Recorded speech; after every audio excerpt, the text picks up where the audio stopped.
Right, it is 9 p.m. across the territory of the Republic of Kenya, and live from the Kenyatta University Communication Center, you're just in time for the Thursday edition of the Kutv Prime Time News. And a lot has been happening across the nation, including the swearing in of a team that we hope will be able to solve the issues, or rather remedy issues, that happened within the protest last year and also this year. That and much more in our bulletin tonight. But first, the highlights of tonight's top stories.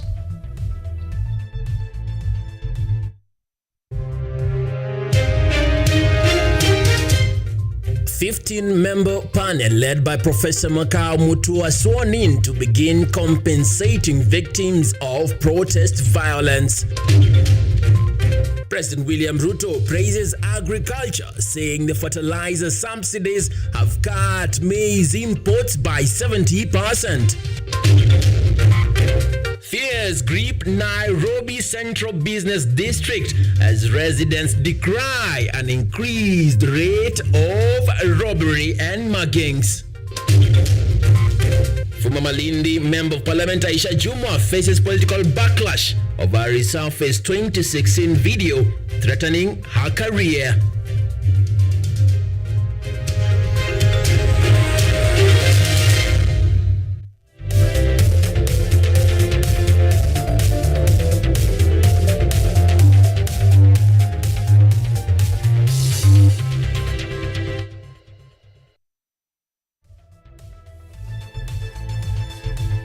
My name is Emmanuel Kutosi, and the sign language interpretation will be sailing through in the safe hands of Sami Okelo. Of course, feel free to engage us on our social media handles at KUTV_Kenya, and of course, you can engage with me at _Emmanuel Kutosi. All is ready, all is set, it's red and ready to go. Let's get into it. Now, a government-appointed panel has officially commenced its mandate to identify and compensate victims of protest-related violence. The 15-member team, chaired by renowned constitutional lawyer Professor Makau Mutua, was sworn in today and immediately held its inaugural session at the Kenyatta International Convention Center.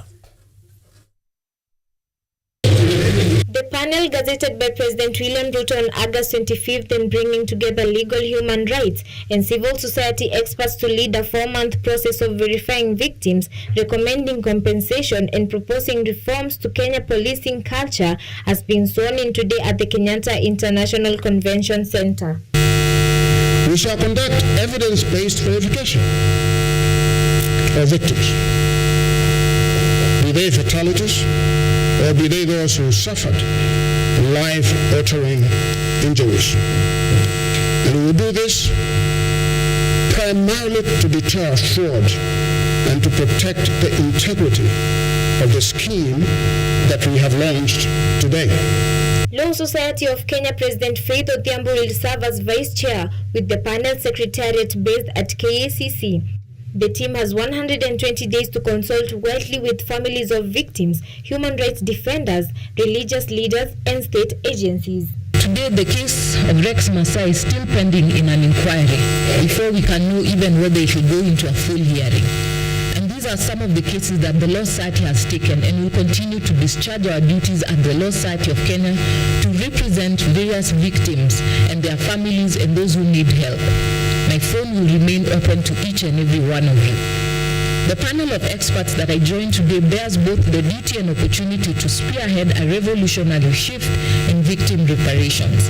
A technical team led by Richard Bano and Duncan Okelondeda will coordinate data verification in collaboration with the IPOA, the Kenya National Commission on Human Rights, and other state institutions.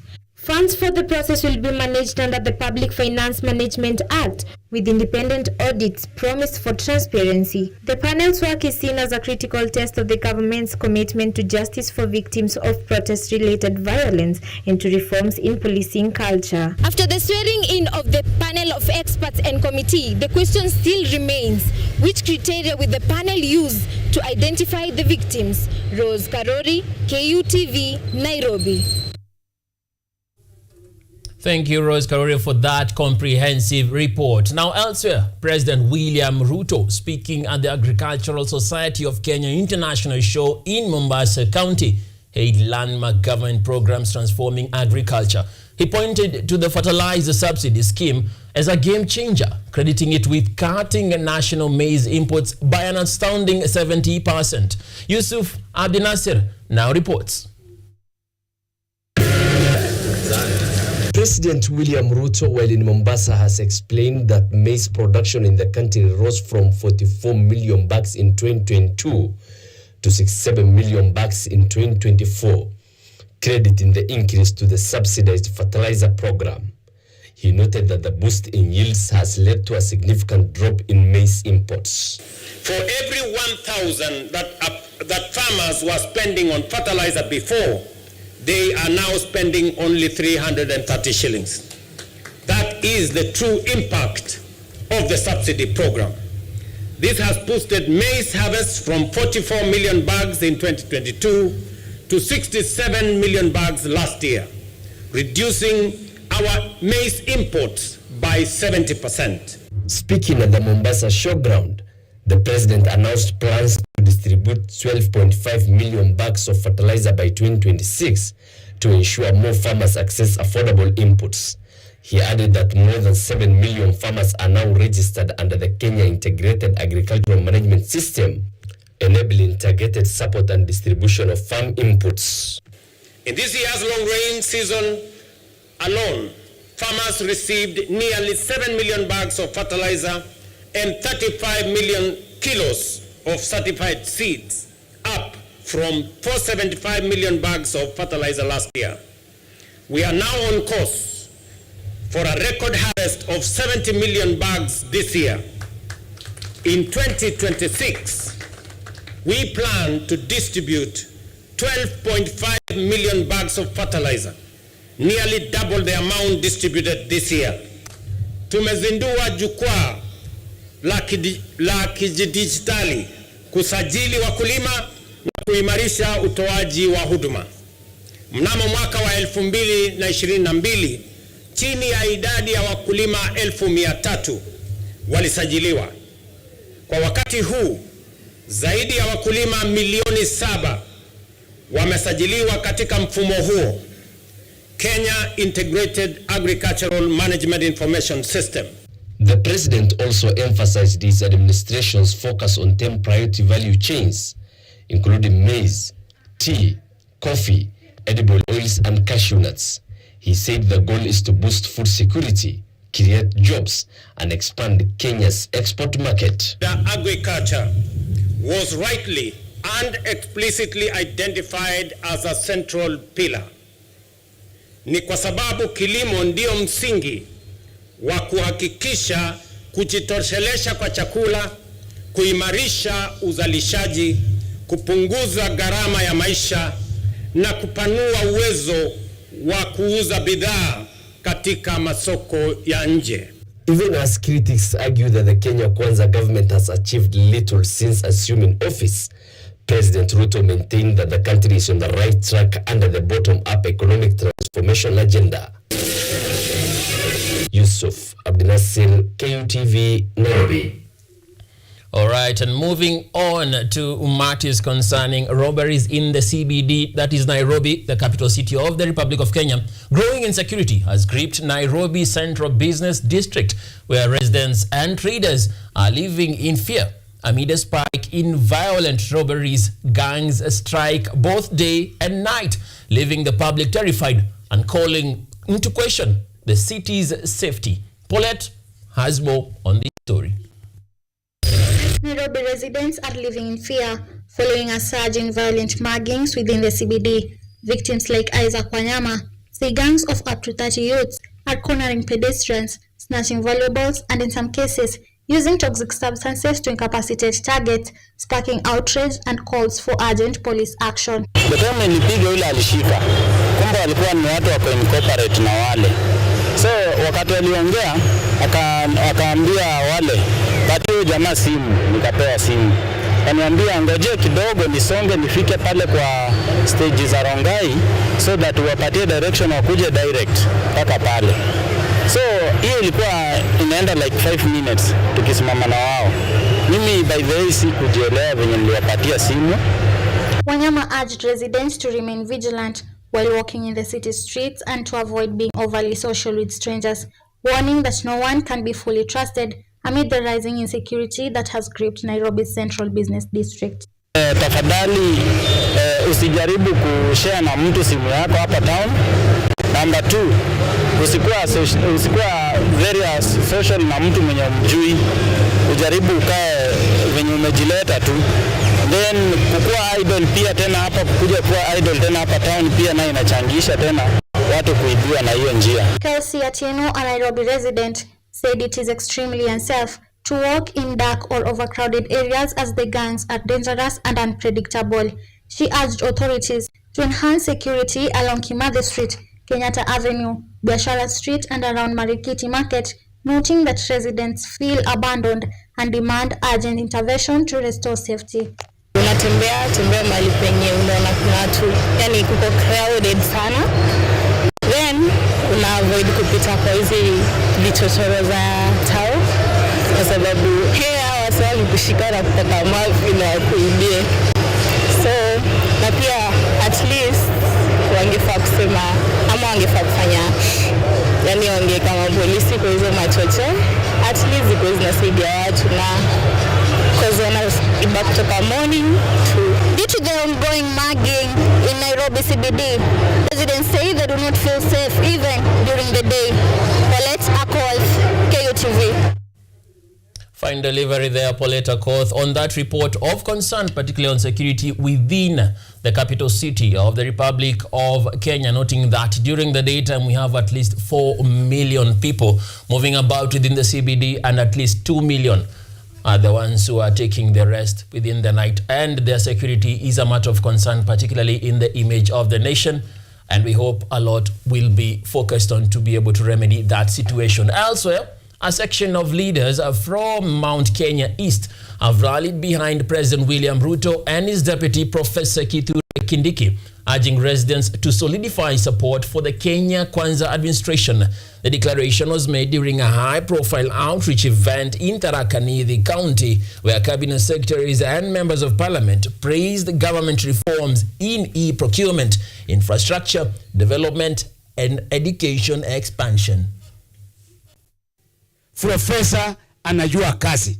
Profesa tangu aingie amekuwa kwa mashule, amekuwa kwa kanisa, amekuwa kwa kina mama, amekuwa kwa miradi ya maji, amekuwa kwa miradi ya stima, amekuwa kwa miradi ya maendeleo ya agriculture, amekuwa kwa livestock, kila pahali yako hapo. Sio anajua kufanya kazi. Kwa sasa tukubalie na tukubaliane, atuweze angusha mtoto wetu.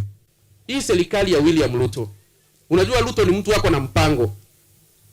Na wale mabroka wengine, unajua mabroka ni wengi hii serikali sana. Tuko na huyo broka alikuwa anataka 10 billion, huyo anakuanga broka chairman wa mabroka hii town.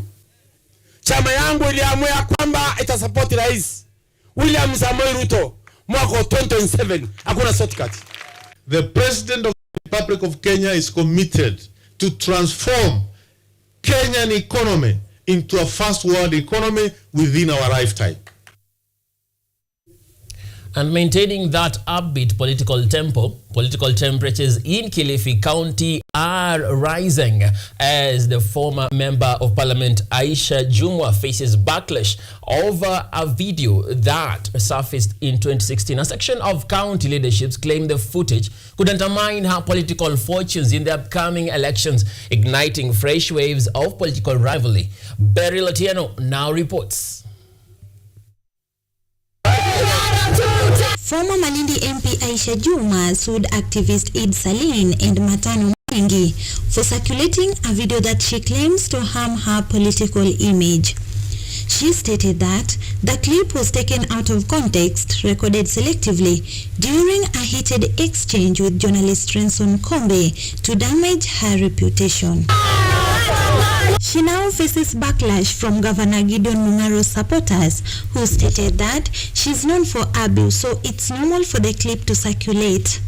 They also accused her of using court to silence critics, vowing to support the sued individuals and condemn her reputation for abusive language, emphasizing that if she continues using such tactics as a leader, she is likely to fail in the 2027 general election. Haya mambo ulianza mwenyewe.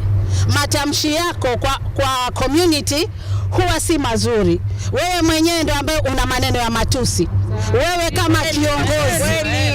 Nataka nikuulize Mama Aisha Juma, wewe kama kiongozi. Kusema kweli sijaunga mkono kabisa hiyo hatua ambayo amechukua kushtaki hawa vijana. Kama kiongozi mzuri angekuwa pengine angekaa nao wakatafuta solution wakaongea na wakauliza kwa nini. Lakini kwa sababu ni matamshi ambayo uliongea wewe mwenyewe na halafu tena kutumia hayo kupeleka vijana mahakamani.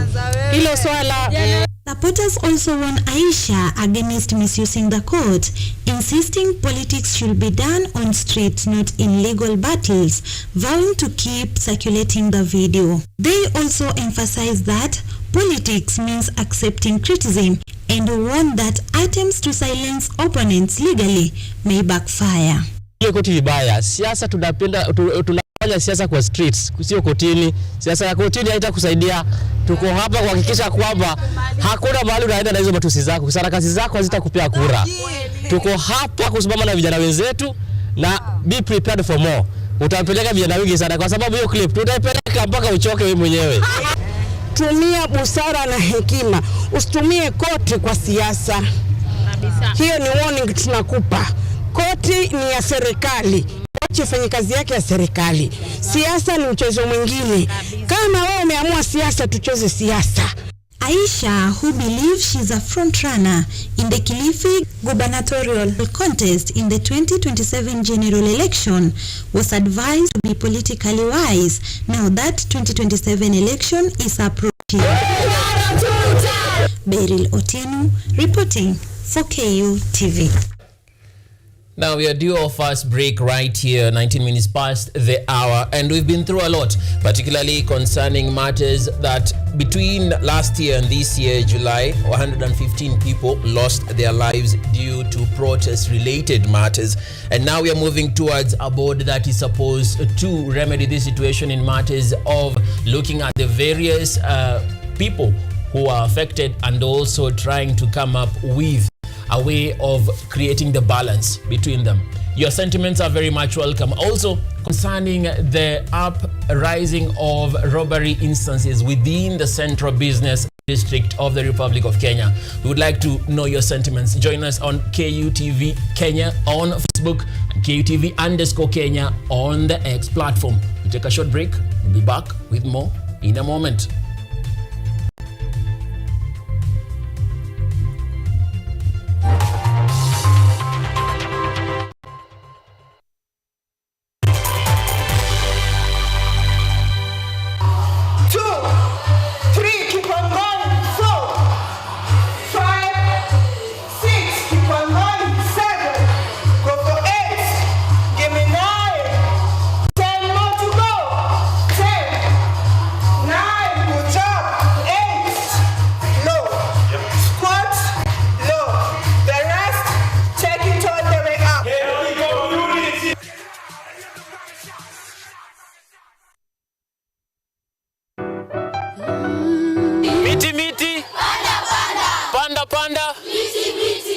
Our planet's future is in our hands. However, there is a threat to the brightness of this tomorrow. On EarthCheck, we share the challenges, the solutions, and the hope. I would call this a very momentous day, a very critical day. Every episode, every story, every step we take creates a ripple. Join me, the environmentalist Emmanuel Kutosi, on KUTV every Wednesday at 8 p.m. and be part of EarthCheck. Welcome.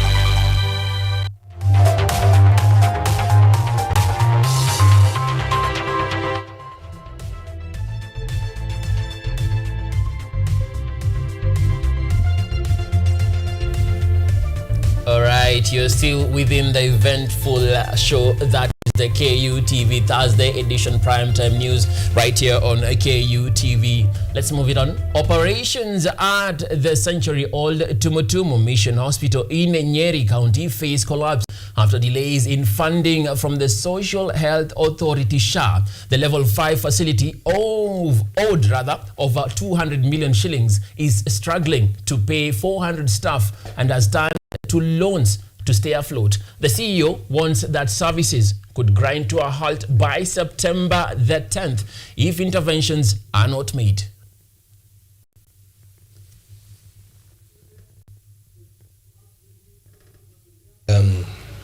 My name is Kenya Mkedia. I'm the Chief Executive Officer, PCA Tumutumu Hospital.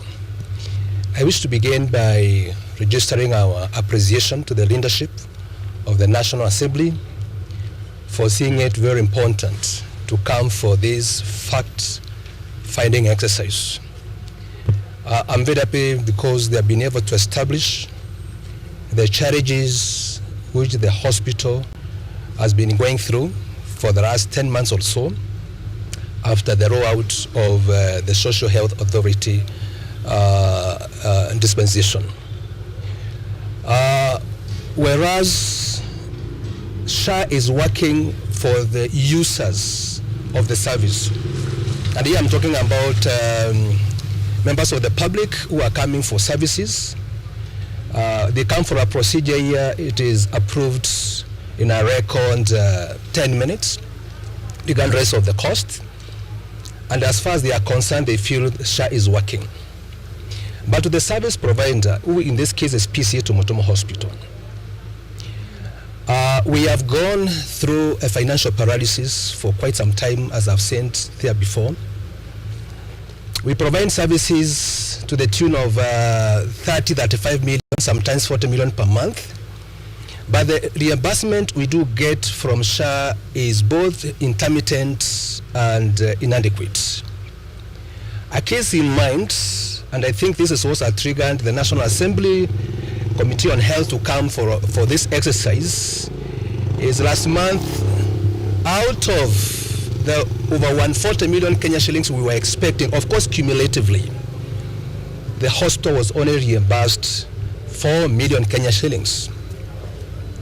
This one created a financial gap which almost brought the hospital to its deathbed. We are calling on the leadership and the management of SHA not to wait for human interventions before funds are released. And still in keeping, deep divisions rock like Laikipia County as Deputy Governor Ruben Kamuri accuses Governor Joshua Irungu of undermining his office. Kamuri, who has been championing for greater recognition for deputy governors countrywide, claims he faces hostility within his own administration. Have escalated in Laikipia after Kamuri accused Governor Irungu of budget manipulation. He claims that 5 million shillings allocation approved by the county assembly for his office was instead redirected to the governor's office, sparking political conflict and distrust. In his statement, Kamuri, who is also the chair of Deputy Governor Caucus, says that 15 years post-constitution, devolution is still threatened by some governors who obscure deputy roles, thus undermining accountability of leadership across the country. Pale tuko sasa, kuna huzuni. We still have some counties, kuna shida. The constitutional entitlement to the deputy governors. Mimi nasema kama ni governor ako na space yake, kama ni deputy governor ako na space yake. The governor has his own clear vote time. Equally, the deputy governor should have his own clear vote time to be able to execute his mandate. In regard to this matter, Kamuri hailed the first Kirinyaga Deputy Governor Julius Njiri, who passed on early this week, for his speaking boldly when his rights were violated by his boss between 2013 and 2017, terming him as a leader who fought for the people's right and good governance. Takes this opportunity to give condolence message to the family of Julius Mudhike Njiri. He is a man who fought for good leadership. He is a man who fought for servant leadership. He is a man we all know of what he talked. He defended on constitutional entitlement to the deputy governors. Kamuri further echoed that the upcoming Senate bill amending Section 32 of the County Government Act 2012, updated to the 2025 version, will address key issues to better serve the people and ensure that jobs are performed properly, and therefore he urged respect for deputy presidents across all counties. Kuna ile Senate bill ambayo inakuja kubadilisha Section 32 of the County Government Act 2012 ikuwe the new version 2025 ambayo inaangazia on specific issues ambazo zinafaa kuwa: 1. Clear budget facilitation funding to the deputy governors. Ndio hiyo ofisi ikuwe able to facilitate its people with clear vote trends. These events underscore ongoing tensions within Laikipia's leadership, reflecting broader challenges faced by deputy governors across Kenya in asserting their roles and responsibilities. Rose Kaguku, Kutv, Nairobi. Thank you very much, Rose Kaguku, for that report on the political turbulence within the county administration of Laikipia County. And with that report, we take off a second break, right here on the Thursday edition. KUTV Prime Time.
Msimu mpya, uso mpya, nguvu mpya bila shaka na ari mpya. Lakini dhamira ni ile ile. Kuboresha kilimo kwa maisha bora. Jiunge nami James Baraka na hodha wako mpya wa kipindi cha Boresha Kilimo, tunapochunguza mbinu za kisasa za kilimo, ukipenda teknolojia ibuka katika kilimo, maoni ya wataalamu na hadithi za mafanikio kutoka kila pembe ya taifa. Kutoka kwa wakulima wadogo hadi biashara za kilimo zilizostawi, tunakuvika maarifa na suluhisho kamili, si tu za kuongeza mazao yako, bali pia kuimarisha maisha yako. Kila Jumamosi saa 6:30 na Jumanne saa 4 asubuhi, usipitwe na baraka za Boresha Kilimo, nami James Baraka, hapa hapa KUTV.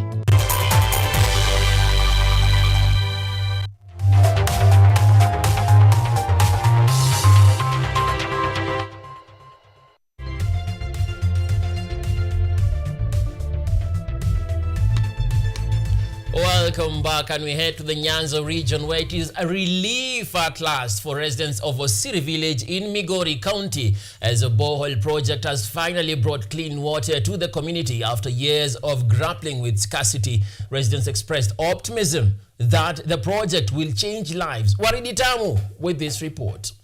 Osiri village, Kanyarwanda area, residents have expressed overwhelming joy after the commissioning of 6 boreholes. They say the initiative will bring long-awaited relief to a community that has long battled water scarcity. For years, families here endured waterborne diseases such as cholera from contaminated sources and trekked long distances to fetch water. Women and children, in particular, bother Brant missing school and spending hours each day searching for water. During the commissioning, locals highlighted the toll the water shortage has taken on their health and livelihoods, but voiced hope that the project will bring lasting change to the semi-arid region. Using water from the 2 rivers, that is River Migori and River Kuja, which is not safe for the life of human being due to they are not all that clean for human consumption. And it has been a challenge for the people of Osiri. And now that we've been given clean water, I think the entire area is now happy. Residents noted that chemicals from nearby mines had seeped into rivers, worsening contamination and health complications.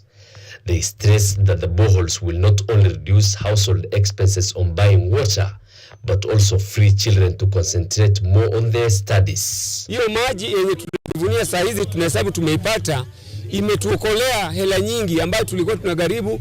Kwa kibui moja cha maji ilikuwa inagharimu shilingi 30.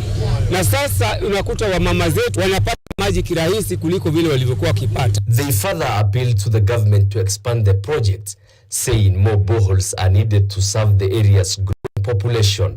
Sasa maji ikichimbwa within the community, watu watakuwa wakipata maji karibu nao, na tena watakuwa wakipata maji safi, na itakuwa ni kitu cha faida na cha dhamana sana. Still we need more, because the entire population within this locality is more than 500 or 5,000 people. This development comes at a time when many semi-arid parts of Migori County are experiencing severe water shortages linked to changing climatic conditions.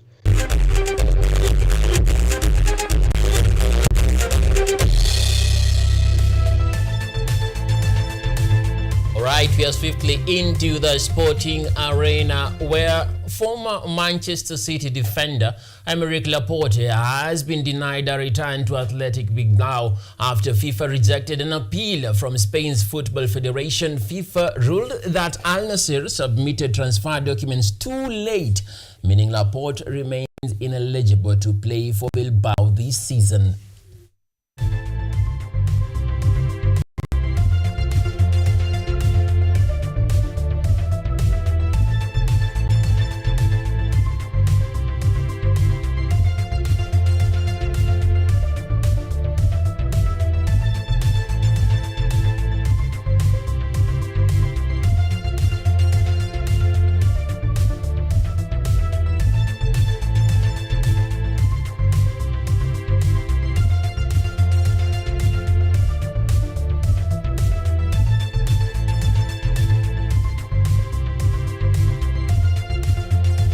Let's apologize for that mix-up. But moving on, Kenya's national football team, Harambee Stars, face a crucial fixture this Friday against Gambia in the 2026 World Cup qualifier at Kasarani Stadium. Currently 4th in Group F with 6 points, the Stars must deliver big to keep their dream alive. Kenya will also take on Seychelles next week in a double header that could determine their destiny, which we know and we hope is bright.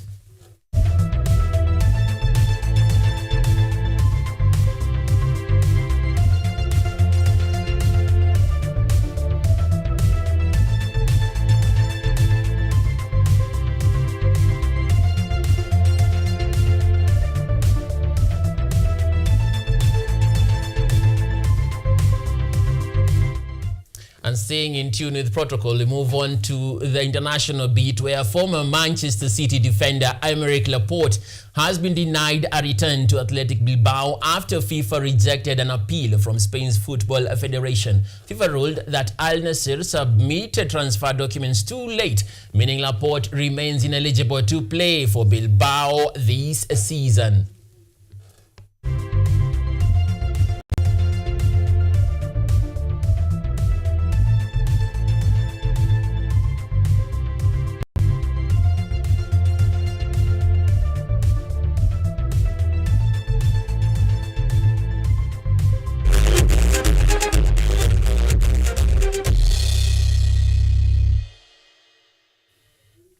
.38 minutes past the top of the hour, and I'm having the time of my life right here with Sammy Okello and my producer Yvonne Monari. Warm. Of course, we appreciate the whole team involved in the production of tonight's broadcast, the reporters, the whole team behind the decks, of course, with my director, Melton Conchella, the guy who vowed to never see a barber, and he's hairy all over. Well, that's his way, his style. One day we're gonna see him and understand what we have to keep up with, but that's the man, and we appreciate him, of course. From here, it's good night, sweet dreams, stay safe. My name is Emmanuel Kutosi, and the sign language interpretation, we've been moving swiftly with Sammy Okello. Good night, sweet dreams, see you tomorrow, God willingly.